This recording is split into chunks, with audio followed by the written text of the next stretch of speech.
Buenas tardes, mi nombre es Jordan Andrés Vázquez y mi compañero. Buenas tardes, mi nombre es Kevin Neider Burbano. A continuación haremos una presentación de laboratorio sobre las mediciones de peso y volumen.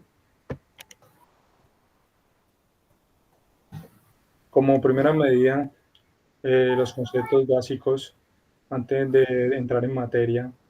¿Qué es el volumen? El volumen es el espacio que ocupa un cuerpo. Digamos, puede ser de 3 dimensiones, en una región del espacio, como lo acabo de explicar con mis propias palabras. La masa es como una magnitud física, es la propiedad de la materia de un cuerpo.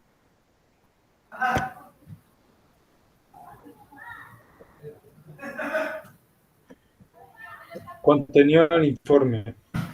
En la introducción, la química es una ciencia experimental que involucra mediciones. Estas pueden ser indirectas mediante máquinas, también que deben tener en cuenta la diferencia entre exactitud y precisión. Entonces, ¿qué sería exactitud? Exactitud es como la medida cercana, o sea, es la medida exacta de la que le están dando en la información de un procedimiento, o digamos en el ámbito deportivo, digamos la exactitud es como la medida aproximada y la precisión es como es la medida que es igual a que está establecida, en la que está marcada.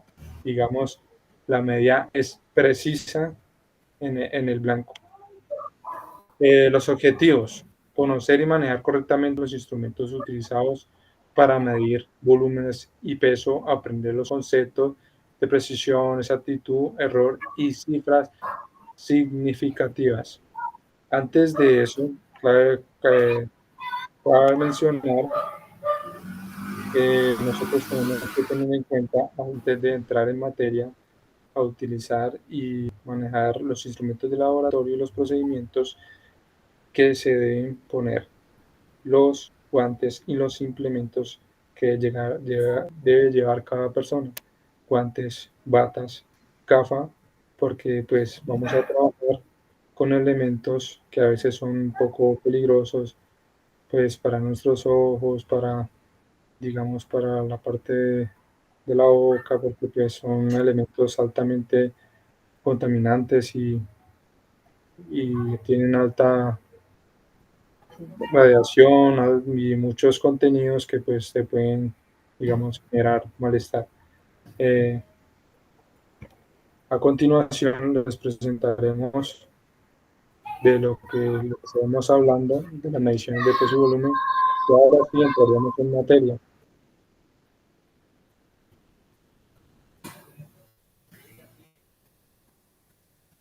Kevin.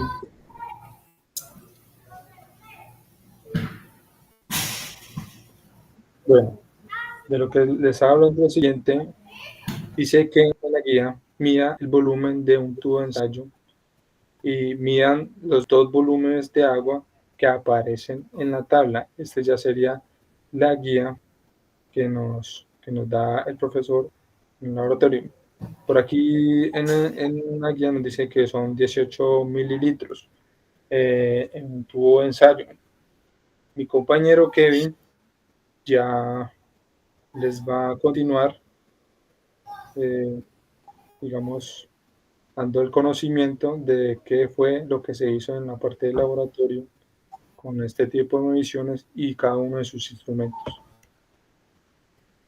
La siguiente tabla nos da a conocer los diferentes volúmenes que medimos en los diferentes instrumentos. Estos instrumentos son tubo de ensayo, bureta, pipeta graduada, pipeta forada, y son distintos los volúmenes los que los medimos. El intervalo de graduación. No, Jordan, volvé en serio que me Listo, quedé ahí. entonces yo entro aquí en materia. Pues mi compañero que pues está un poco nervioso, entonces digamos en la primera parte de lo que acabo de mencionar, tuvo ensayo, digamos 1 mililitro, su capacidad máxima es de 100 mililitros. Digamos en el proceso en el laboratorio, el profesor nos da unas medidas, digamos que teníamos que medir, digamos, para hacer el experimento. Pero dado el caso que todos los instrumentos no son como utilizables para la medida que nosotros queremos llevar o queremos aproximar en estos casos. La siguiente uretra de que midamos 17,3 mililitros y su intervalo de grabación es sobre 0,05 mililitros y su capacidad máxima es 25 mililitros. Como lo que acabo de mencionar, en la uretra, digamos, es diferente a tu ensayo, porque tu ensayo nos estaba pidiendo 18 mililitros y aquí ya nos está pidiendo con una escala de 0,3 mililitros, 17,3 mililitros, que serían tres, digamos, tres cifras, por decirlo así. Acá en la pipeta graduada, como ustedes pueden ver, también es diferente a la uretra, porque ya nos está dando otra medida, que nos está pidiendo otra medida que es de 2,5 y por lo tanto, digamos, esa medida no se puede hacer en la uretra porque ya en la uretra, como acabo de mencionar, son 17,3 mililitros y acá nos está pidiendo 2,5. Entonces, ¿qué haremos? Aquí esta pipeta graduada sí nos serviría porque es de 0,1 mililitros y su capacidad máxima es de 5 mililitros. Aquí ya vamos a la pipeta forada, la siguiente, nos piden 5 mililitros y su intervalo de graduación es 5 mililitros y su capacidad máxima es de 5 mililitros. O sea, su medida sería exacta. Aquí en la pipeta graduada 0,18, su intervalo de graduación ya cambió, creo, una cifra más, que es de la pipeta graduada, 0,18 pipeta graduada, y acá ya teníamos 0,01 mililitros, y mira que en la siguiente cambió, en la siguiente era 0,1 mililitros. Su capacidad máxima varió también, si es de 1 mililitro. 6,5 en la pipeta graduada, 0,1 mililitros. También en la pipeta graduada esta también se pudo medir con la misma pipeta, la misma medida. Mira, como pudimos ver en la 2,5 se midió con la pipeta graduada.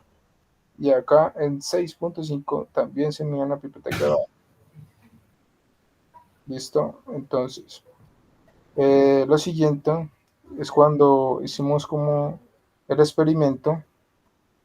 Y en un experimento hicimos un volumen total de todo el líquido, en este caso el agua, que en total, cuando hicimos todas las mediciones, digamos, tuvo ensayo, uretra, pipeta, pipeta forada, pipeta graduada, entonces hicimos una sumatoria, ese es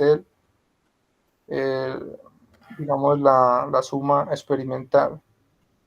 Y ya aquí, en el volumen total, ese sí sería el volumen que nos da cada una de las medidas que están en la guía.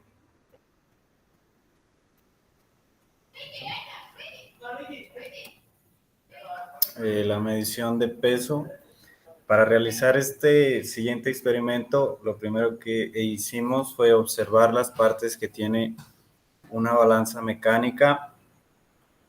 También nos observamos que el peso máximo era de 5 libras con 2 onzas y el nivel de sensibilidad era de 0,01.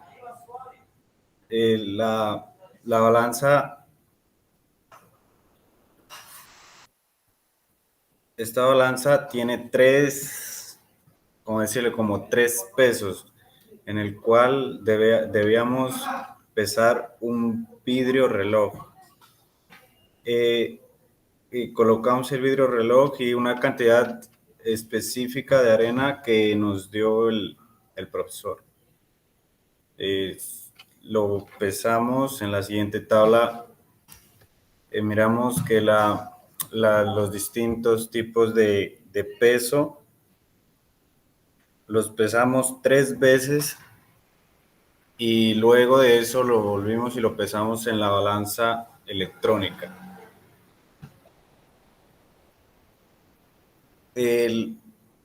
Lo que nos dice aquí es que el límite de detección de la balanza mecánica es de 0,1 gramos y el peso máximo y de la electrónica, perdón, es de 0,01 gramos. El peso máximo que se puede detectar con la balanza mecánica son 5 libras con 2 onzas y en la electrónica es 1020 gramos. En este pesamos el vidrio reloj con la arena, el cual nos dio unos datos, y en la electrónica también nos dio otros datos. En la balanza mecánica nos da los datos con 3 cifras significativas y en la electrónica con 4 cifras significativas. Lo que eso quiere decir que la balanza electrónica es más asertiva, por decirlo así. Cabe mencionar lo que acaba de mencionar el compañero, que en la balanza electrónica da una medida más exacta, una sola medida. Pero en la mecánica, pues ya, digamos, digamos, la escala, tiene como 3 escalas, entonces cada persona, digamos, va moviendo las escalas, entonces podría variar un poco debido a esto.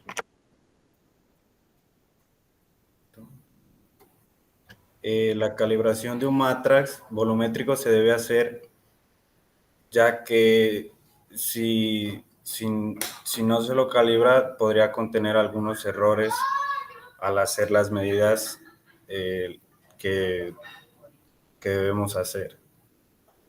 Para hacer esto, aquí como ven la siguiente tabla, lo pesamos 3 veces, el matraz vacío, luego lo pesamos con el número indicado del agua, también lo pesamos 3 veces y con eso sacamos el promedio, el cual lo hicimos con el agua y el matraz volumétrico vacío. Cuando hicimos esto, hicimos los cálculos y nos dimos cuenta que el peso del agua correspondía a 49,8 mililitros.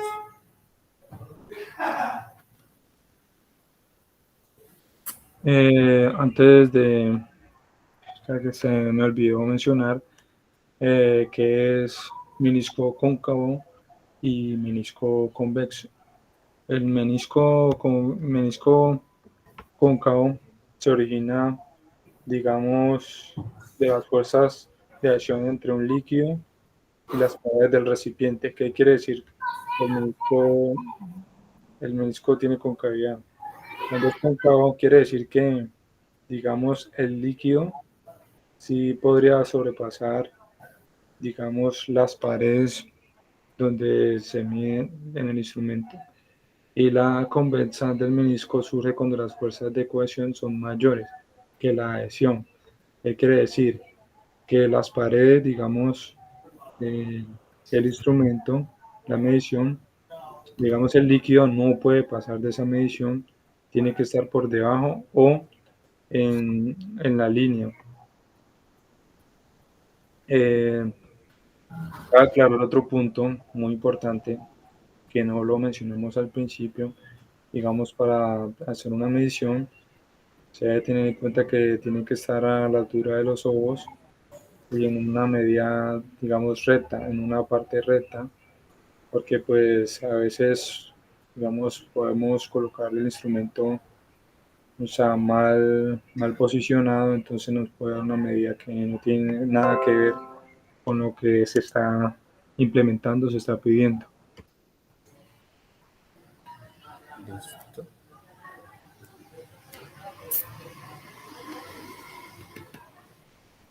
Bueno, aquí unos cálculos que nos pide la guía, que masa del agua igual a masa del matraz vacío, matraz con agua. Masa del agua, digamos aquí 16,58, 41,28, 24,7. Digamos, aquí es como en la última medida 24,8 es como cuando nosotros hacemos, digamos, tres medidas. Entonces, en esas tres medidas nosotros hacemos como una aproximación. Por ejemplo, digamos, si nos da 24,68, 64,66, pues es una medida que pues más o menos está entre el rango de 24,7, por decirlo así. ¿Listo? Explique las posibles causas de error en la calibración de un matraz volumétrico. Un error puede ser humano. Digamos, en la lectura de la medición, uno le acabo de mencionar que por el mal manejo del instrumento, digamos, lo podemos colocar de una manera incorrecta hacia un lado, digamos, una manera que no está a la altura de nuestros ojos. Entonces, digamos, mi compañero puede tomar una medida o colocarlo de una mal manera y yo puedo colocarlo de la manera que es correcta, o sea, de forma recta ante mis ojos, me puede dar la medida que me están pidiendo.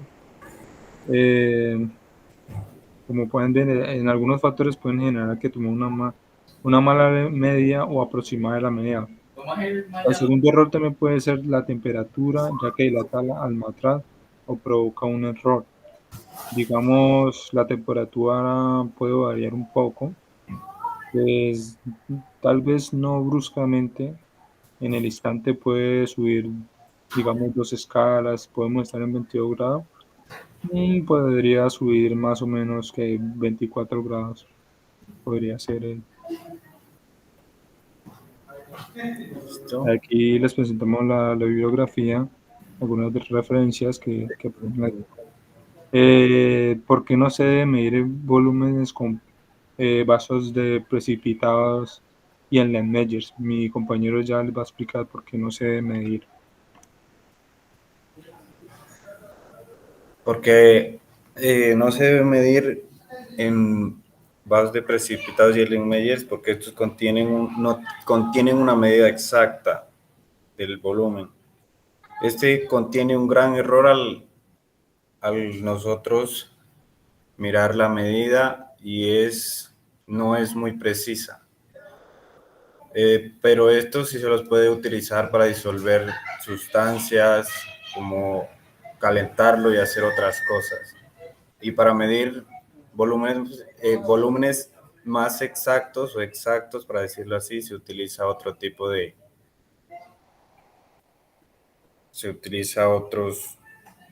recipientes, se podría decir.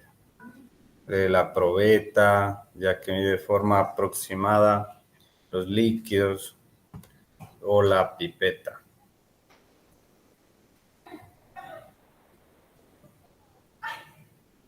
Para medir la densidad de un sólido irregular, lo hacemos aplicando el principio de Arquímedes, porque no lo podemos calcular el volumen de forma directa,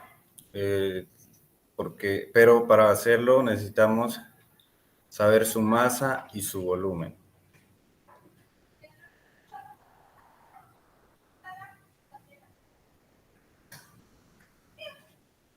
En la práctica usamos el agua para medir volumen del matraz. ¿Se podría utilizar cualquier otro líquido para este proceso? Sí se puede utilizar otro líquido, pero depende del factor de la densidad que tome un líquido. Ya estas son las bibliografías y les vamos a presentar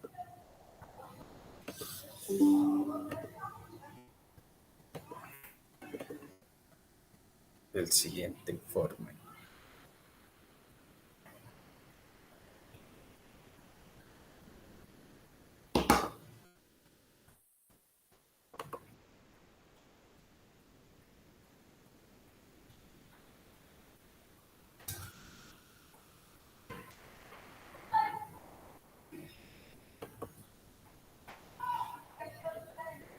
Bueno, ya acabamos el informe que era el de emisión de peso y volumen. Ahora vamos con el segundo informe, que sería la separación de mezclas.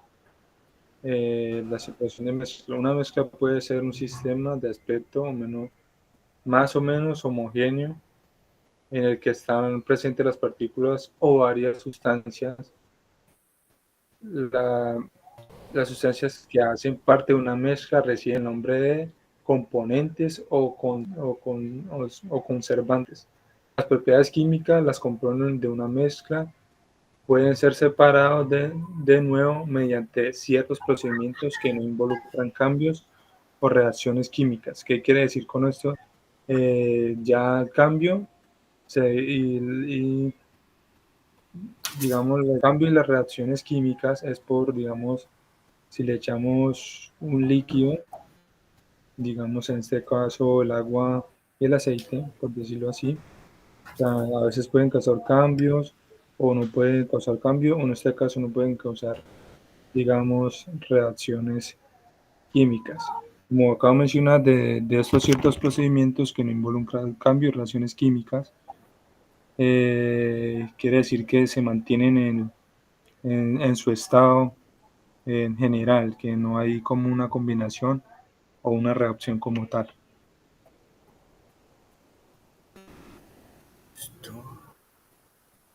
El problema.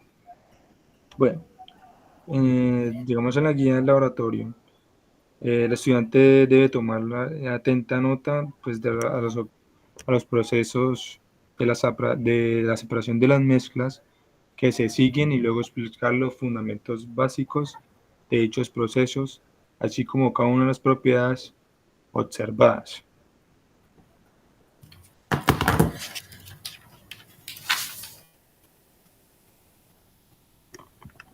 Listo. Aquí mi compañero Kevin pues les va a mencionar de lo que se hizo en el laboratorio de química con la separación de mezclas.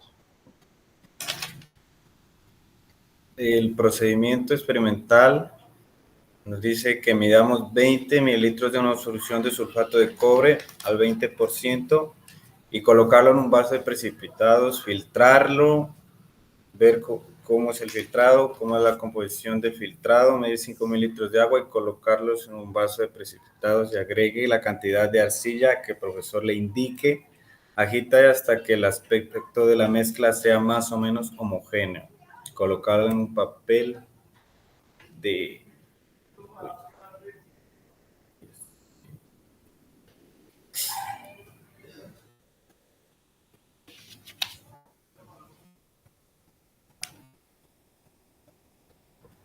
Eh,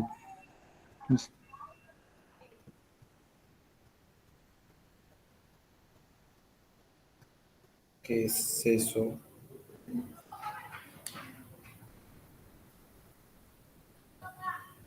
Uy.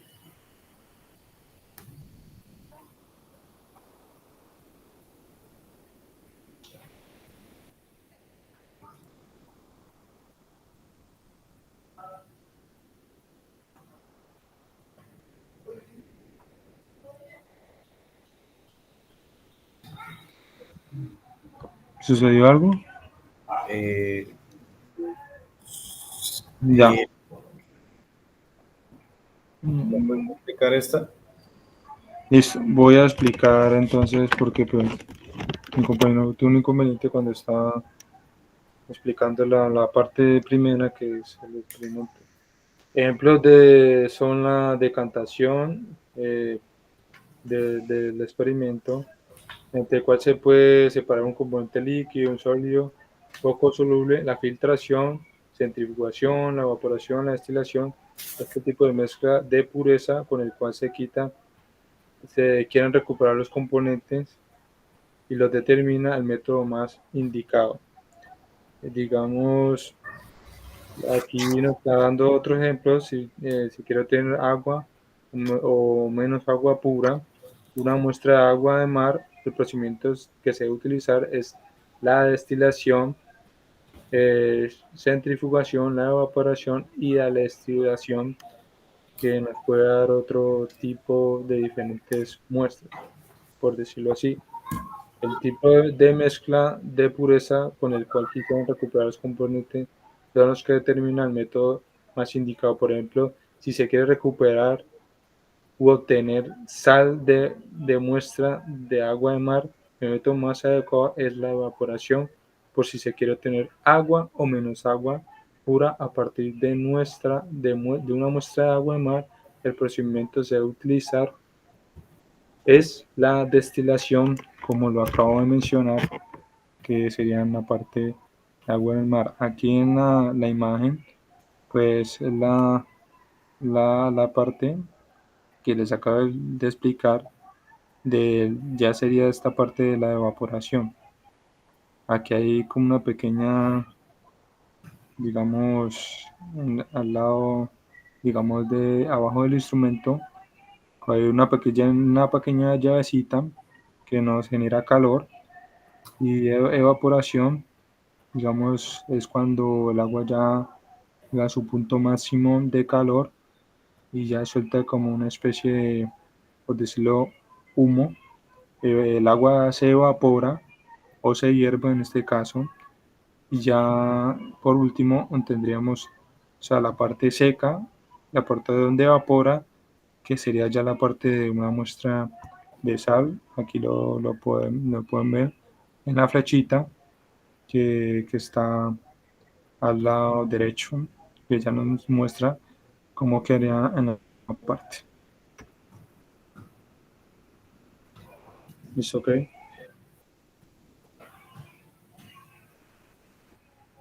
Aquí estamos, digamos, vapor de agua pura, agua salada, calor. eh, digamos, lo que les acabo de explicar es el vapor de agua que sale por la superficie, eh, por la superficie de donde está el límite del instrumento, por decirlo así, o la parte del recipiente. Acá el agua salada está en la parte media y acá en la parte de abajo eh, se genera,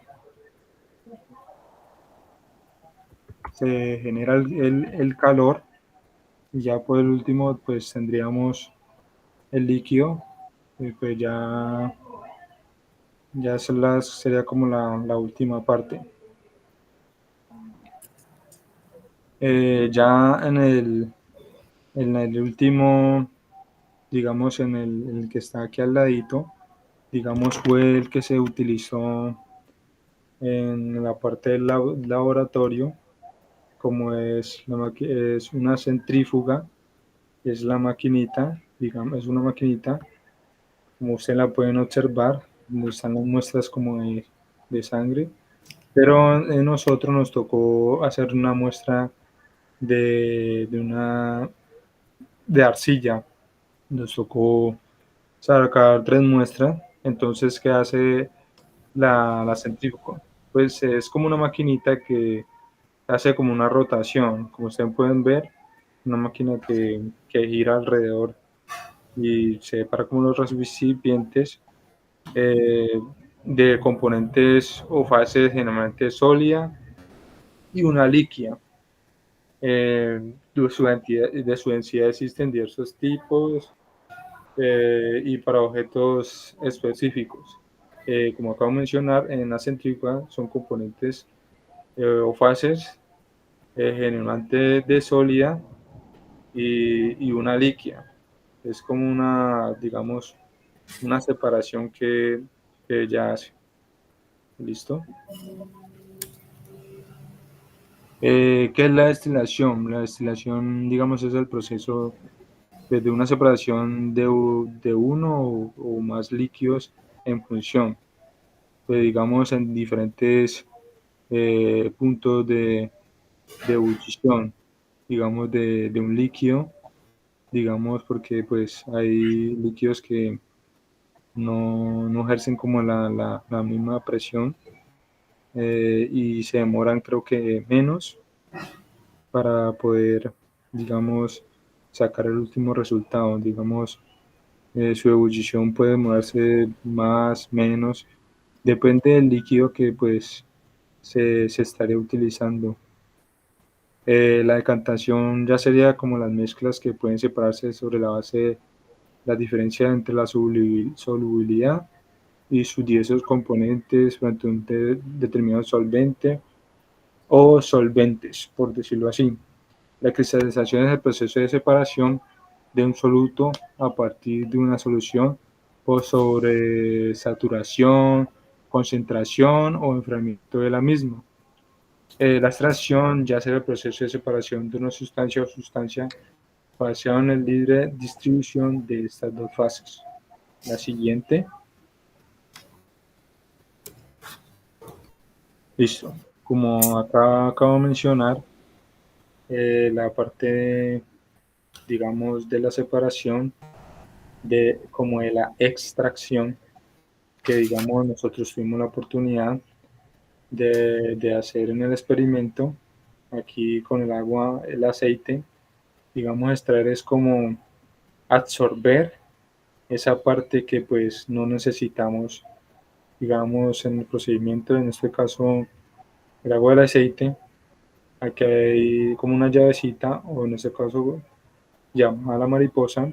Entonces dejamos fluir el líquido, digamos el agua, digamos habría un proceso de que solo quedaría una sola fase, que sería el aceite, el agua caería, entonces solo dejaríamos la parte del aceite que sería en el recipiente. Digamos ya en el proceso de la cristalización, digamos, es como un material homogéneo, por ejemplo, el agua que es potable, ¿no? Es una solución compuesta de agua y sales disueltas en ella. Digamos, la operación de cristalización, pues es un proceso de cual separa una solución líquida, transfiriéndola a una solución sólida en forma, digamos, de cristales principales, por decirlo así. Digamos aquí como una forma que les acabo de mencionar, de la forma líquida transfiriendo a la forma sólida en los cristales. Pues un ejemplo de que puedo dar, digamos, son los, digamos, un producto químico, puede ser en el comercio, lo que venden, puede ser los polvos o los cristales, pues ya sea el azúcar, la sacarosa, la sal o el cloruro de sodio. Es como el procedimiento que hacen, digamos, con lo que sacan el vidrio, digamos, el corcho, como funden, digamos, en este caso cuando, digamos, el profesor da un ejemplo digamos, en una de las clases, que era como hacían los diamantes, que primero hacían como un proceso de calor a enfriamiento, y enfriamiento se sacaba la parte ya cristalizada, como la parte fría, por decirlo así, la parte como de un vidrio, que es así como se hacen las dos fases, líquida a una parte ya sólida, calor frío, donde se saca la parte de la escarcha, vidrio y la parte de cuando se funden los diamantes. Siguiente. En las, estas son los experimentos que realizamos en la en la clase de laboratorio, el cual nos pide que midamos 20 mililitros de una solución de sulfato de cobre al 20% y la coloquemos en un vaso de precipitado, la filtramos y nos damos cuenta del filtrado. Al medir el sulfato de cobre, hacemos el filtrado y nos damos cuenta que el método de separación no nos sirve para separar esta solución. En el siguiente experimento nos pide que tomemos 50 mililitros de agua y coloque en un vaso de precipitados y agregamos la cantidad que el profesor nos indique. Lo agitamos hasta que el aspecto de la mezcla sea más o menos homogénea. La colocamos en un papel de filtro en el embudo y lo filtramos y nos dimos cuenta que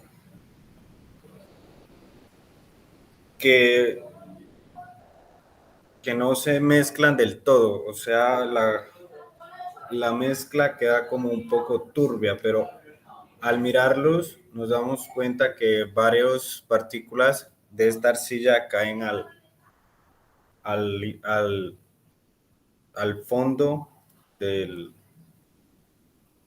tubo de ensayo. Para separarlos utilizamos el método de decantación. Para el siguiente punto. Listo. Pues lo que acaba de mencionar para el compañero, pues que la arcilla se filtraba, digamos, con el papelito que le echamos, digamos, era como para hacer una separación de partículas sólidas de un líquido, que pues se utiliza un material, digamos, llamado filtro. O sea, filtro, digamos, filtrar es como la técnica que consiste que en ver la mezcla sólido-líquido sobre un filtro que permita el paso del líquido, pero que retenga las partículas sólidas. O sea, las partículas, digamos, puede ser barro o piedritas que, pues, que interrumpan como el paso, digamos, lo sucio, y que solo quede como la parte líquida de la arcilla, o sea, la parte limpia. Para el siguiente experimento tomamos una mezcla de agua y arcilla.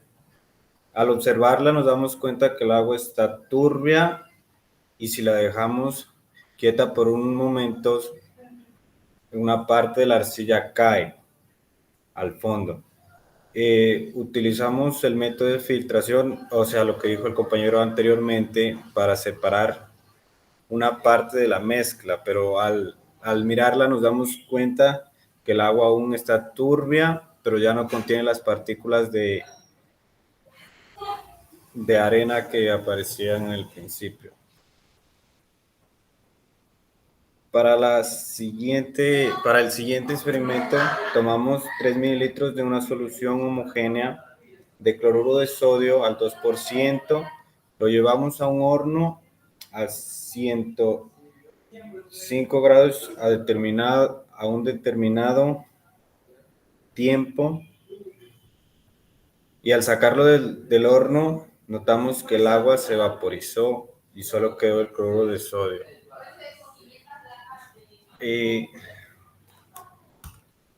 También hicimos otro experimento, el cual tomamos un embudo de separación.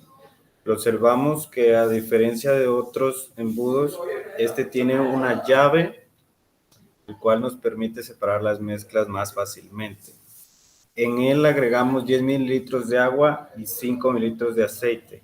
Lo agitamos y al agitarlo nos damos cuenta que el agua con el aceite no se mezclan las partículas, se dispersan. Con esto concluimos que es un coloide y al dejar reposar notamos que el aceite quedó arriba y el agua quedó abajo, pues no se mezcla. Y con este embudo los podemos separar. Para El, el proceso, digamos, el cual el compañero acaba de decir del agua, cuando nosotros pusimos en el horno recipiente con el agua y notamos que el agua desapareció y solo quedó la otra parte.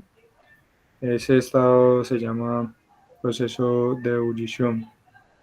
La ebullición son, digamos, es producirse como el cambio de estado líquido a una forma de gas. listo, para el siguiente experimento, que es de cromatografía, tomamos unas hojas, las maceramos con en una mezcla eh, de etanol. Es decir, al macerarlo destruimos las estructuras. Al hacerlo nos damos cuenta que hacemos una extracción. La solución queda de color verde, se procede ahora a filtrarlo y que haciendo eso tenemos una mezcla etanólica con un capilar. Luego tomamos una parte de la mezcla y la ponemos en un papel. El papel es de silica gel.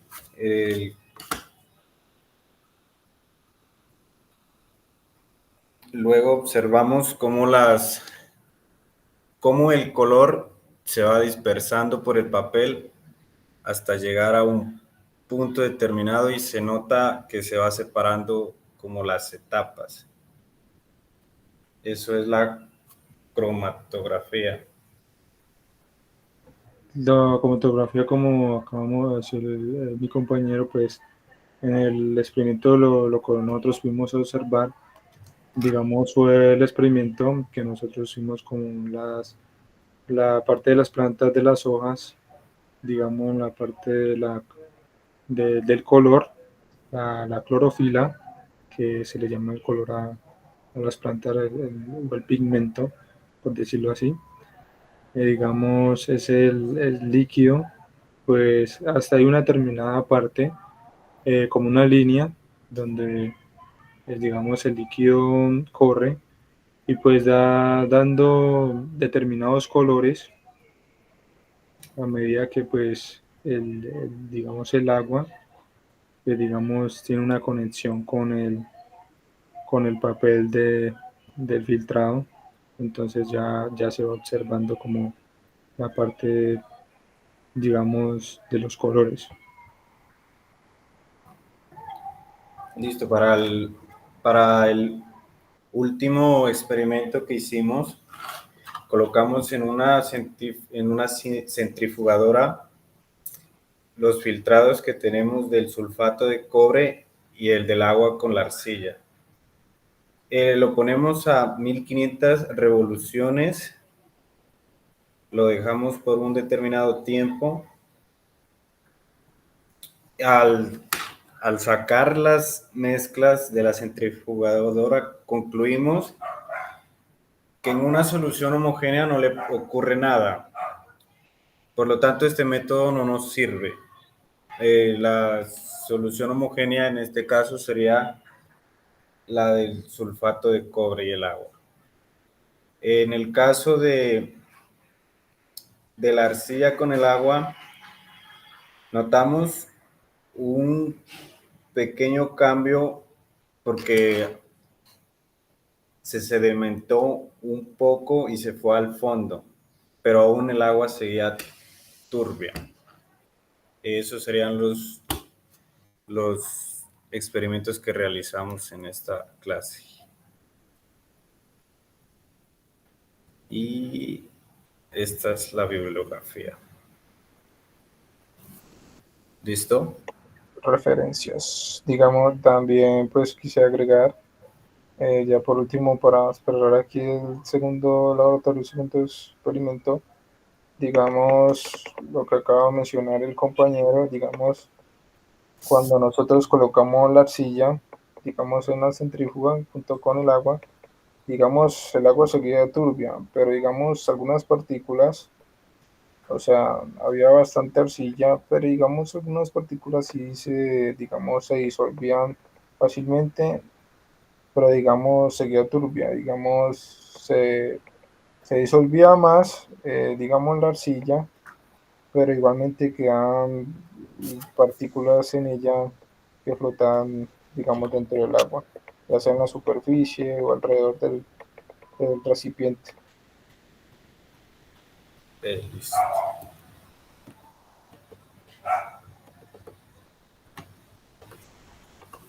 A continuación, ya para cerrando, les vamos a presentar ya el tercer informe.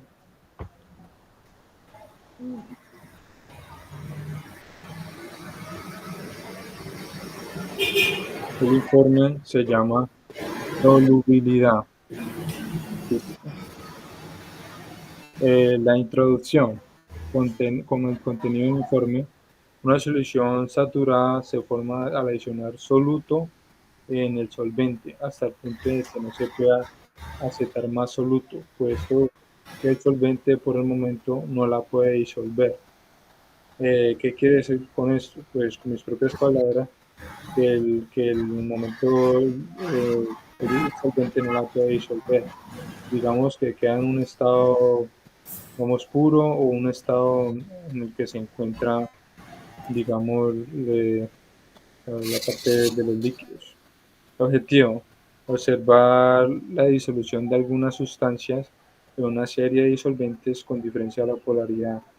Explicar la función en enlace químico, cómo se efectúa la disolución o no de una sustancia en diferentes disolventes.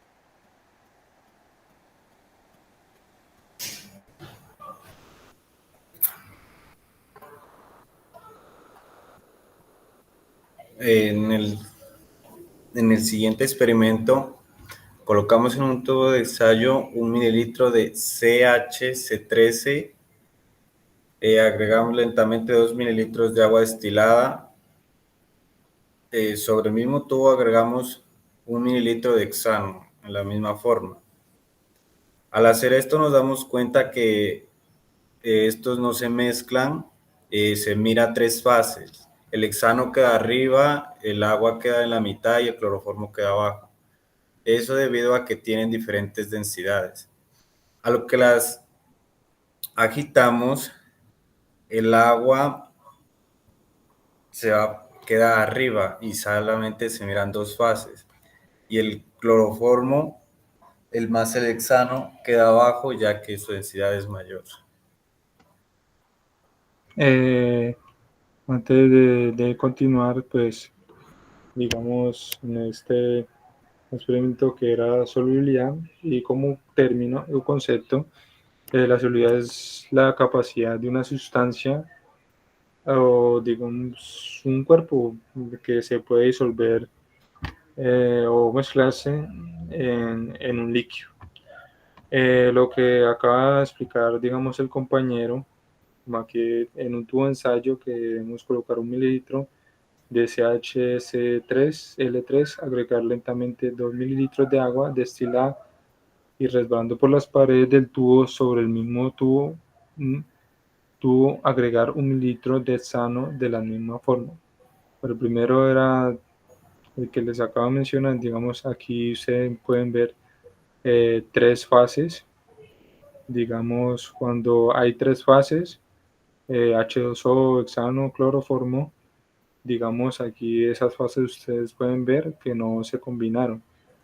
Ya en el siguiente, ya cuando agitamos al lado derecho, ya aparecen dos fases. Digamos, cuando aparecen dos fases, quiere decir que algunos de estos componentes sí se pudieron mezclar. Aquí, ¿qué se pudo mezclar? Mira que, como pueden observar, arriba quedó el H2O, el agua, y el cloroformo y el hexano, digamos, sí se pudieron combinar, quedaron juntos. ¿Qué pasa? Cuando, digamos, estos se mezclan, quiere decir que es miscible. Miscible quiere decir que son sustancias que se pueden mezclar. Aquí por eso podemos observar las dos fases. Y miscible ya sería la, digamos, la de tres fases que quedó igual y ya la, digamos, no se pueden mezclar, que sería ya lo contrario. Siguiente.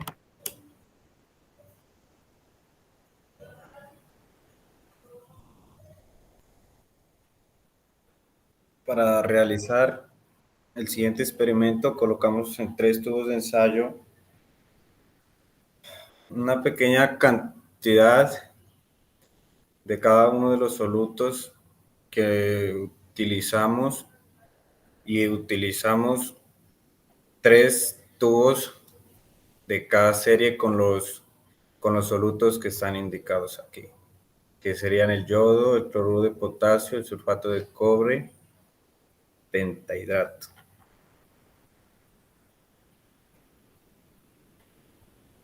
Al hacer esto nos quedan en total 12 tubos de ensayo, cada uno con diferente disolvente y de soluto.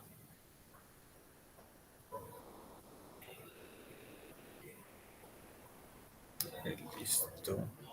Aquí, digamos, el compañero disolvente disoluto, aquí vamos en el hexano, aquí yoduro con hexano, sulfato de cobre con hexano, ya serían como una parte de combinación, aquí ya sería cloroformo con yodo, cloroformo con sulfato de cobre, y así sucesivamente en los 12 tubos. Digamos, son 4 series, las cuales corresponden de un disolvente. Cada grupo de tubos tiene 1 mililitro de disolventes. Siguiente. Investiga la toxicidad de los reactivos empleados, así como los riesgos existentes al manipularlos. Mi compañero ya les va a mencionar que por qué son riesgosos en la manipulación de estos. Hay diferentes riesgos a los cuales nos exhibimos al manipular este tipo de solutos y disolventes, los cuales algunos nos pueden afectar a nuestros órganos, o como lo dice aquí, que el vapor de yodo puede irritar los ojos y los pulmones. Ya en grandes cantidades ya podría ser algo más grave. La inhalación puede causar irritación de las vías respiratorias. La ingestión de dosis tóxicas de sulfato de cobre causa náusea, vómito, irritación, y esto pues debe ser manipulado con precaución, porque ya si no lo hacemos, pues al contactarlo con la piel o con los ojos sería grave para nosotros.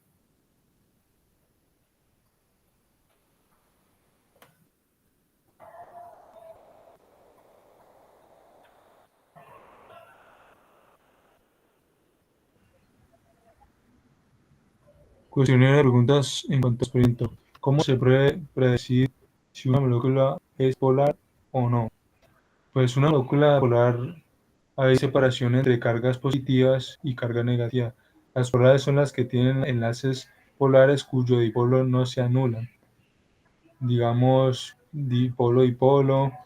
Las moléculas polares son aquellas moléculas que se producen por la unión entre átomos que poseen igual electronegatividad, porque las fuerzas de las que los átomos que conforman la molécula atraen electrones de enlaces que son iguales.